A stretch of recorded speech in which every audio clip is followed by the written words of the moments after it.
Baru saja duduk di dekat pintu masuk, hujan turun dengan begitu deras. Mengguyur jalan raya di depan sejawat yang kemudian mengeluarkan asap, sebab perubahan cuaca yang begitu ekstrim. Dari yang tadinya panas seketika mendung dan hujan. Aspal melepaskan suhu panas. Kanaya yang tadinya berniat memesan ice coffee latte jadi urung dan memilih yang hangat. Mulai banyak orang yang masuk memenuhi kedai. Yang tadinya hanya berisi sekitar 5 orang kala ia dan Jeffrey masuk. Kini semua meja hampir penuh.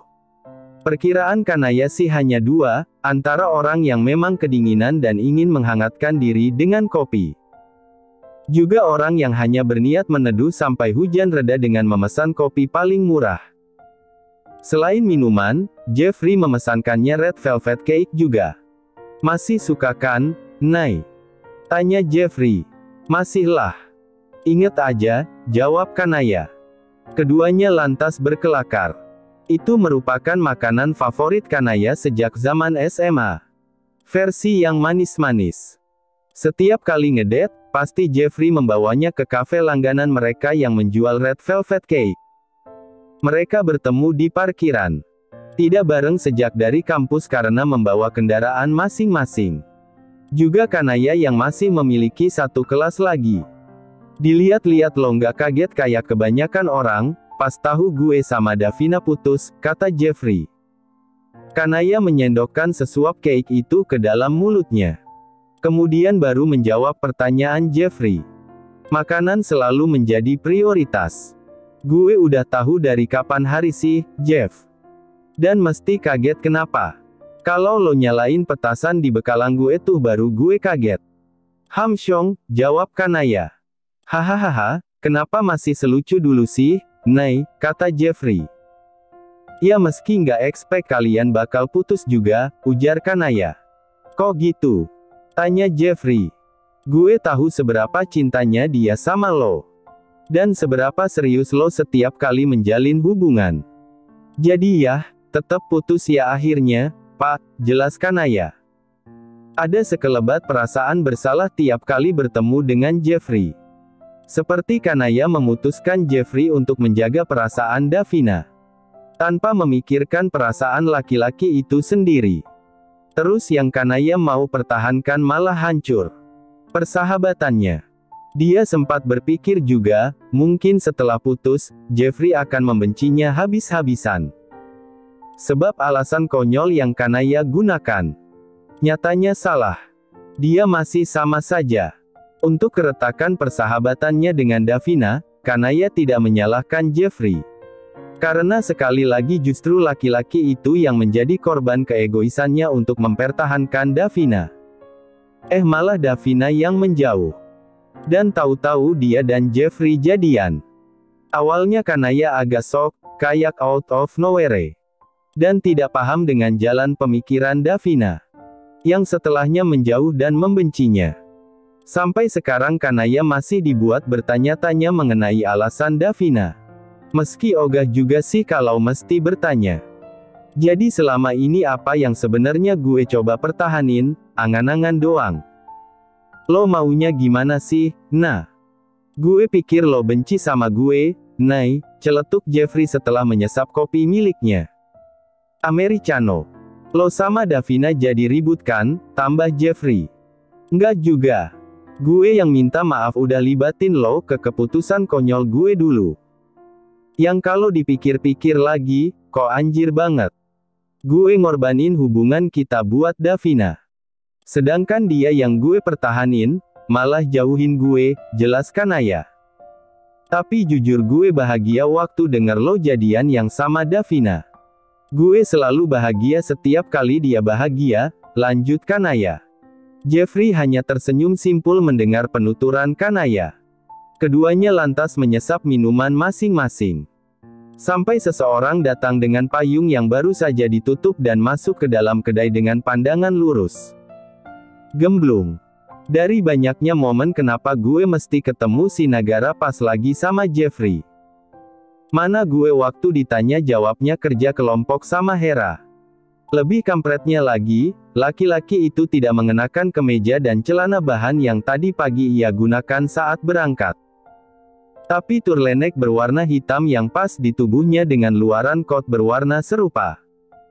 Nagara menyeka rambutnya yang sedikit basah terkena cipratan air hujan. Kanaya melongo. Jeffrey yang penasaran siapa gerangan yang dilihat gadis itu sampai menganga lebar pun menoleh. "Dosen lo, Pak Nagara?" tanya Jeffrey. "Hah? Oh iya," jawab Kanaya. Mata keduanya sempat bertabrakan. Kanaya mengeluarkan pupi ais andalannya. Seperti kucing yang minta dipungut. Sedangkan Nagara menatapnya tajam. Beberapa anak kampus yang mengenal Nagara sempat menyapa dosen itu. Ada beberapa gerombolan perempuan yang curi-curi pandang juga. Nagara pulang agak awal hari ini, dia pikir Kanaya sudah ada di rumah. Tapi begitu masuk, segala penjuru apartemen terasa senyap. Juga kamar gadis itu yang sepi. Padahal saat pulang sembari berganti baju dan bersih-bersih, ia biasa mendengarkan lagu yang Kanaya putar. Seringnya lagu Hindia yang asteris evakuasi asteris terdengar. Sampai Nagara hafal. Begitu mengecek ponsel, ternyata Kanaya mengabari jika ia ingin pergi keluar bersama Hera. Untuk kerja kelompok. Iseng Nagara mengecek location istrinya. Bukan dia yang menyuruh Kanaya untuk selalu menyalakan lokasi. Tapi memang lokasi di ponsel Kanaya tidak pernah dimatikan. Sebab dulu ponselnya pernah hilang dan Kanaya sampai mencarinya ke gang jalanan dekat rumah. Padahal ponselnya ada di bawah kolong kasur. Di kedai kopi sejawat. Karena sedang ingin ngopi juga, akhirnya Nagara tandang ke sana. Entah niat dari mana dia berpakaian rapi, khas opa-opa Korea yang mau menjemput kekasihnya. Begitu sampai parkiran, malah disuguhi Kanaya yang tengah tertawa bersama cowok yang tadi siang berbincang bersamanya. Sebab hujan, Nagara memilih memesan gokar. Mobilnya baru kemarin diambil dari bengkel dan dicuci bersih. Sayang sekali jika mesti terkena genangan lumpur dan beceknya jalan. Begitu masuk, ia memilih duduk dekat tempat Kanaya. Berjarak 2 meja. Sebab hanya meja itu saja yang kini kosong. Kanaya, masker komnya udah selesai tadi, karena hujan jadinya melipir ke sini. Terus ketemu Jeffrey. "Nagara, bohong mulu hidup kamu, kayak Abu Lahab." Satu kata, mampus. Kanaya melirik Nagara dari ujung matanya dan muka laki-laki itu terlihat serius menatap ke arah layar HP. "Nagara, pulangnya bareng. Saya nggak bawa mobil." Nay. Sorry banget nih. Gue duluan boleh nggak? Nyokap minta diantar keluar, kata Jeffrey. Boleh. Boleh banget, Jeff. Makasih juga udah bayarin, jawab Kanaya. Urwel. Duluan, Nay, pamit Jeffrey. Untung sekali. Begitu Jeffrey bablas keluar, Kanaya membuntuti dan segera mengeluarkan mobilnya dari parkiran. Nggak mungkin kan Nagara ngikut dari sana. Yang ada mereka langsung jadi trending topik.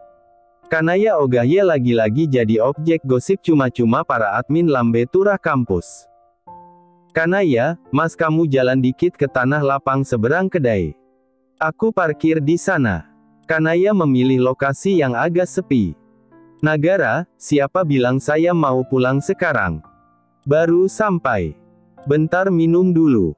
Tahu tidak pemirsa jika sebentar versi Nagara itu sampai 45 menit.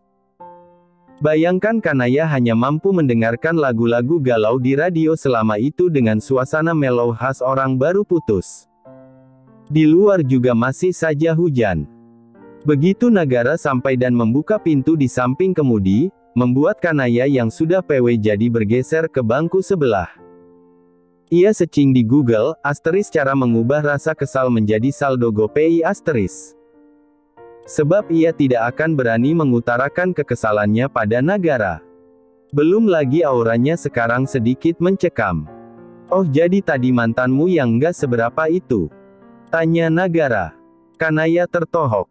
Nagara pintar sekali memutar kalimat Kanaya untuk menyerangnya sendiri.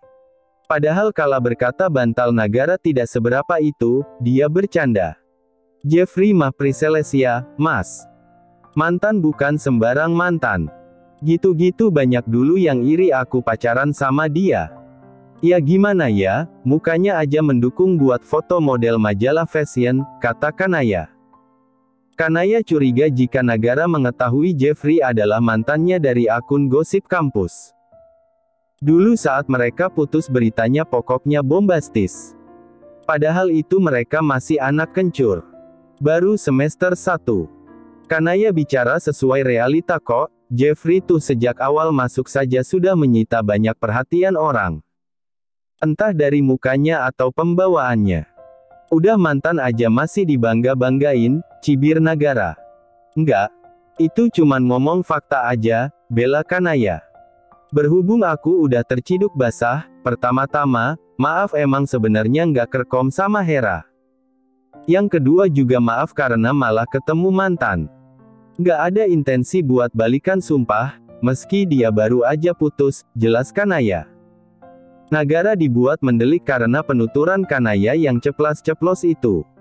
Tapi masih mendengarkan dengan seksama kalimat yang akan keluar dari mulut istrinya itu. Di luar hujan masih cukup deras. Langit juga masih gelap, belum ada tanda-tanda akan mereda. Yang ketiga, aku boleh pinjem coat kamu nggak? Dingin, bos, pinta Kanaya. Tadi saat berjalan ke parkiran untuk masuk ke mobil, tentu saja Kanaya menerjang derasnya hujan tanpa pelindung apa-apa. Hanya modal nekat. Alhasil blus warna biru muda yang ia kenakan sejak pagi jadi basah di lengan dan juga punggung. Dan membuat bahan bajunya menerawang. Sejak tadi juga ia menahan dingin sambil menunggu Nagara. Salah sendiri hujan-hujanan, kata Nagara. Yang hujan-hujanan SIAPE. Ini bentuk pengorbanan buat masuk ke dalam mobil. Kalau nggak mau pinjemin juga ya udah. Paling nih kaitan BH punyaku kelihatan, protes Kanaya. Nagara segera mengangsurkan mantel hitam miliknya untuk dipakai Kanaya. Dilempar begitu saja mengenai wajah yang meminjam. Terus tadi ngapain ketemu? Silaturahmi. Tanya Nagara sembari melajukan mobil milik Kanaya dengan kecepatan sedang. Salah satu hal atraktif tentang Nagara yang Kanaya suka selain jago memasak adalah laki-laki itu selalu terlihat keren setiap kali terlihat fokus menyetir dengan pandangan lurus ke depan. Apalagi jika memegang kemudi hanya menggunakan satu tangan. Diajak ngobrol. Maaf nggak izin. Takut kamu cemburu, jawab Kanaya. Ngimpi, cibir Nagara. Bibir Kanaya mengerucut ke depan. Terus ngapain coba tadi segala nyamperin, aku tanya, balas Kanaya. Mata Nagara meliar kemana-mana dan dengan gugup berdeham lalu mengusap ujung hidungnya. GR. Orang saya juga mau minum kopi di sana. Terus nggak sengaja lihat kamu sama mantanmu, bela Nagara. Yang nggak seberapa itu. Kanaya mengulang kalimat Nagara. Tapi serius cuman ngobrol biasa. Tadi gantungan tasku jatuh terus dia nemuin. Abis itu ngajak ngopi, jelas Kanaya. Mobil berwarna hitam yang mereka kendarai kini berhenti tepat di lampu merah. Kanaya menggenggam kedua tangannya untuk saling menyalurkan kehangatan. Sampai salah satunya ditarik oleh tangan kiri Nagara dan sensasi hangat perlahan tersalur. Telapak tangan Nagara bukan yang besar dan sangat luas. Tapi pas jika digunakan untuk menggenggam milik Kanaya. Dia melakukannya tanpa sepatah kata. Berhubung hari ini libur dan Kanaya tidak ada agenda meet up bersama teman atau pergi keluar, ia memutuskan untuk tidur sampai siang. Semalam ia begadang belajar untuk kuis yang akan Nagara adakan di kelasnya nanti. Tapi baru sekitar jam 8 pagi, pintu kamarnya diketuk dengan keras. Macam rentenir yang mau menagih hutang. Kanaya, Nay. Panggil Nagara. Dia berdecak dan bangkit dari kasurnya dengan muka bantal dan rambut yang awut-awutan. Begitu dibuka, hal pertama yang menyambut Kanaya sampai membuat gadis itu memekik heboh adalah Nagara yang kini shirtless dan hanya mengenakan celana training panjang. Rambutnya sedikit lepek hasil dari gym di lantai bawah. Niatnya ingin menagih ucapan Kanaya soal olahraga yang dibicarakan tempo hari. Pekik Kanaya. Lagi-lagi Nagara mesti membungkam mulut Kanaya dengan telapak tangannya. Yang untungnya sudah Nagara cuci, kalau tidak alamat segala kuman dari alat gym yang ia pakai tadi menyalur ke dalam mulut istrinya. Berisik. Masih pagi, Kanaya, tegur Nagara. Lagian kamu ngagetin, ngapain coba bugil kayak gini, protes Kanaya ketika Nagara sudah membuka bungkamannya. Bugil gimana? Saya masih pakai celana, bela Nagara. Yang atas kan nggak ada penutupnya. Pokoknya bugil, tegas Kanaya. Kayak kamu baru lihat sekali aja, cibir Nagara. Mana yang katanya mau olahraga, tanya Nagara. Hehehe, tawa Kanaya garing. Nagara mengikuti tawa garing Kanaya secara sarkas. Kemudian menusuk-nusuk gumpalan lemak di perut Kanaya dengan jari telunjuknya. Dan segera dienyahkan oleh si empu. Nggak sopan. Aku udah olahraga kok. Dalam mimpi, bela Kanaya. Mana bisa git, Nagara terhenti. Puji syukur Kanaya haturkan kepada Tuhan Yang Maha Esa, sebab omelan Nagara dihentikan oleh suara ponselnya yang berdering dan membuatnya memundurkan langkah lalu mengangkat panggilan tersebut. Halo, Ma. Iya, aku sama Nai di apart. Hah? Kata Nagara. Mata Nagara membola dan dia menoleh ke arah Kanaya cepat. Hah? Apa? Kenapa, Mas? Pekik Kanaya tertahan. Dia ikutan panik. Iya, Ma, jawab Nagara. Gawat. Mama kamu, mulai Nagara. Mama kamu juga, potong Kanaya. Nagara berdecak. Iya. Mau ke sini, sekarang udah di lobi apartemen, jelas Nagara. Walahii, seru Kanaya. Barang-barang kamu cepat pindahin ke kamar saya. Perintah Nagara. Bisa gawat kalau mertuanya tahu, ia dan Kanaya beda kamar. Jadilah pagi tenang tanpa gangguan yang Kanaya harapkan itu pergi entah kemana. Menguap. Digantikan dengan kepanikannya dan Nagara dalam memindahkan barang perempuan itu ke kamar si laki-laki. Mereka saling membantu dan berganti keluar masuk, sampai ketika Kanaya baru saja membawa tas berisi skincare miliknya, pintu apartemen mereka diketuk. Keduanya gelagapan. Mas, kamu bukain pintu. Aku beresin barang-barang aku di kamar kamu. Pinta Kanaya. Saya belum pakai baju. Kamu aja, tolak Nagara. Keduanya saling melempar tugas untuk membuka pintu. Mama Kanaya yang menunggu lama di luar akhirnya heran sendiri. Saat menelpon menantunya, Nagara mengatakan keduanya ada di dalam. Dia lantas teringat pernah dikirimi Kanaya kombinasi PIN untuk masuk ke dalam apartemen Nagara. Nah, ini dia, kata Mama. Nagara dan Kanaya yang sama-sama panik kini malah bertubrukan dan membuat keduanya jatuh tersungkur ke lantai dengan posisi tidak elit. Punggung Kanaya menubruk dinginnya lantai sedangkan Nagara terjatuh di atasnya. Membuat si perempuan mesti menahan bobot badan Nagara. Dan tanpa sadar Kanaya mendesah dengan suara tertahan saking beratnya, Mas. Bertepatan dengan mamanya yang baru saja masuk ke dalam apartemen mereka. Beliau dibuat salah paham dengan situasi tersebut. Belum lagi rambut acak-acakan Kanaya dan tubuh bagian atas Nagara yang tidak mengenakan apapun. Makin memperkuat asumsi beliau akan pikirannya sendiri. Mama ganggu ya? Pantes nggak dibuka-bukain. Mama kesini cuman mau ngasih kue. Ayo dilanjut lagi, Mama pamit. Semangat ya, kata Mama. Keduanya speechless.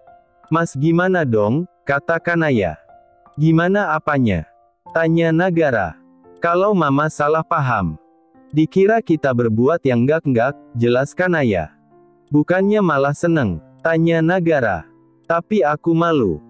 Dikira kepergok lagi mau wololeo sama kamu, protes Kanaya. Kanaya menggunakan kata yang Hera ajarkan padanya kala itu. Kamu nggak malu gitu? Tanya Kanaya. Keduanya sedang duduk di bangku depan meja pantry. Tempat yang biasa Kanaya gunakan untuk memandang punggung Nagara yang tengah memasak. Nagara terlihat santai saja memakan kue yang diberikan mertuanya. Tadi iya, sekarang enggak. Itu hal normal yang dilakukan Pasutri, jawab Nagara. Ya masalahnya enggak dengan situasi kayak tadi. Pokoknya aku malu parah, keluh Kanaya. Ini pasti abis ini mamanya akan laporan dengan sang papa dan keduanya cekikikan. Nanti ketika Kanaya berkunjung ke rumah, pasti akan diledek habis-habisan. Ini mah aku nanggung malunya aja, padahal nggak melakukan. Jadi daripada cuman kena tuduh. Mending kita sekalian lakuin beneran aja nggak sih, Mas, kata Kanaya. Nagara hampir tersedak mendengarnya. Kanaya mengerling manja ke arahnya. Tenang saja, pasti laki-laki itu akan marah-marah dan mengomelinya. Jadi Kanaya tidak perlu takut. Boleh. Sekarang. Tanya Nagara. Terima kasih sudah menonton, guys. Jangan lupa klik like jika kalian menikmati cerita ini, subscribe untuk update konten seru lainnya, dan tinggalkan komentar di bawah tentang apa yang kalian pikirkan atau cerita apa yang ingin kalian dengar selanjutnya. Dukungan kalian sangat berarti. Sampai jumpa di video berikutnya.